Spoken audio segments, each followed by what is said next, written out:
নাম প্ৰীতম ঘোষ, মই দেৰগাঁৱৰে। তো আমি এটা সংস্থাৰ লগত জড়িত হৈ আছোঁ, star Ayurveda manufacturing and trading private limited. সেই কোম্পানীটোৰে এটা খুব ভাল এটা প্ৰডাক্ট যাৰ নাম হৈছে চিয়াবাকথন। এই চিয়াবাকথন জুচটো আমি ৰেকমেণ্ড কৰিছিলোঁ আমাৰ প্ৰডিউচাৰক কিছুদিনৰ আগতে। তেখেতৰ এটা প্ৰব্লেম আছিলে, তো সেইটো প্ৰব্লেম চাই পেলাই তেওঁ এই প্ৰডাক্টটো আমাৰ পৰা লৈছিলে।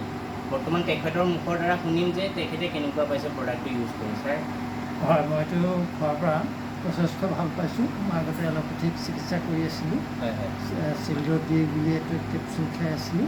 সেইটোও মই সিমান ভাল পোৱা নাছিলোঁ, কিন্তু এইটো খোৱাৰ পৰা মই যথেষ্ট উপকৃত হৈছোঁ। আপোনাৰ প্ৰব্লেমটো কি আছিলে? মোৰ প্ৰষ্টেটটো মানে বাঢ়ি যায় আচ্ছা আচ্ছা আৰু পেচাবত মানে অকণমান গণাগণ হৈ পিছ পৰে, আচ্ছা আচ্ছা পেচাব নলী। গতিকে এইটো খোৱাৰ কাৰণে মই সেইটো ভালেই পাই আছোঁ। আচ্ছা, ছাৰে অলৰেডি কৈছে যে ছাৰৰ প্ৰষ্টেটৰ প্ৰব্লেম আছিলে, প্ৰষ্টেটটো বাঢ়ি যায়।